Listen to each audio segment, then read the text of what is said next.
States. During that visit, he became the first pope to address a joint session of Congress. Our John Gonzalez takes a close look at what he did and who he met.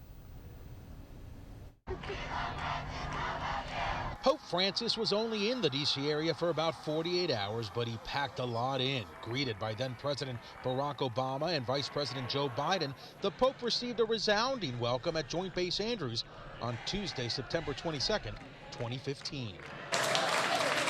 Watch parties were held all over the DMV for this once-in-a-lifetime event. It was exciting, something that you cannot explain. It was like being right there. I've seen other popes in person, but with this it's better. After an hours-long flight from Cuba, nothing was on the 78-year-old pontiff's schedule but rest. Pope Francis got into his tiny but now famous Fiat surrounded by a massive motorcade and was driven to the nunciature at the Vatican Embassy. He's so close and he's here to visit, to see us. It's just exciting to see the Pope in our town. Crowds lined his route, greeting him at his last stop for the day. The Pope's first full day started with a White House welcome ceremony and a meeting in the Oval Office with President Obama. Although I think that they're much better behaved when you're here. Pope Francis spoke to tens of thousands of people who flocked to the White House lawn to see and hear a rare sight, the Pope speaking in English. It seems clear to me also that climate change is a problem we can no longer be left to a future generation. After leaving the White House, Pope Francis got into his tricked-out Pope-mobile for his very own parade. Thousands lined the National Mall to get a glimpse of the pontiff up close and personal. The Holy Father is the Vicar of Christ, so we were so happy to see him in our country. He was like looking at everything, and all of a sudden he saw our Argentinian flag. His face totally changed. The Pope-mobile rode down 15th Street, Constitution Avenue, and 17th Street in Northwest, only stopping to kiss and bless a baby or two. We kind of sat there in awe and watched him, kiss Colby and give him a little blessing. It's like, Francis, meet Colby Francis. And then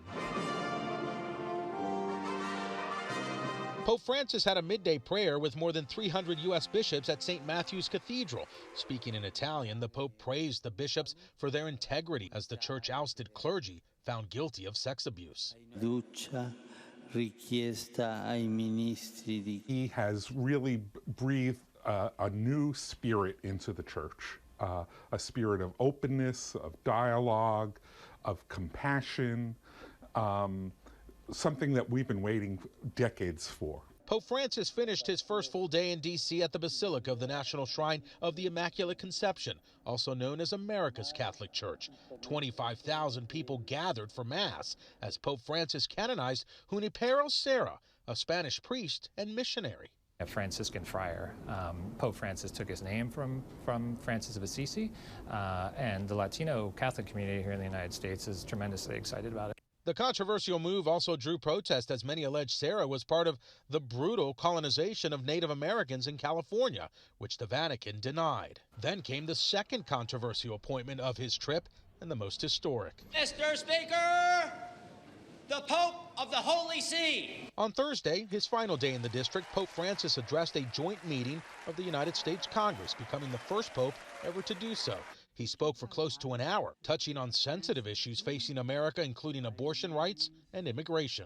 We must not be taken aback by the numbers, but rather view them as persons, seeing their faces and listening to their stories.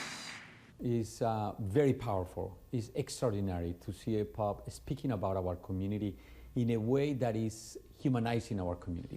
The Pope also called for an end to the death penalty and pleaded for lawmakers to look for alternatives to war. And then, and God bless America.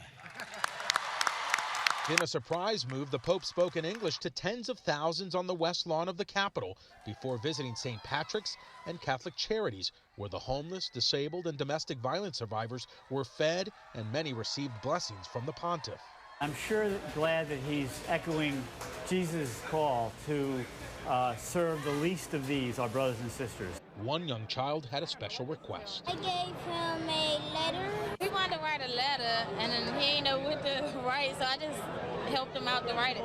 I think he speaks for more than just people who have a religious sense, but just really people who believe in the best of humanity. There's something about this Pope. He touches everybody in a different way from the past popes that we had. It seems like he latches more onto the public and wants to be part of the public. Thursday afternoon, Pope Francis left D.C., sent off by Secretary of State John Kerry and Maryland's Governor Larry Hogan, who also got a special blessing for his fight with cancer.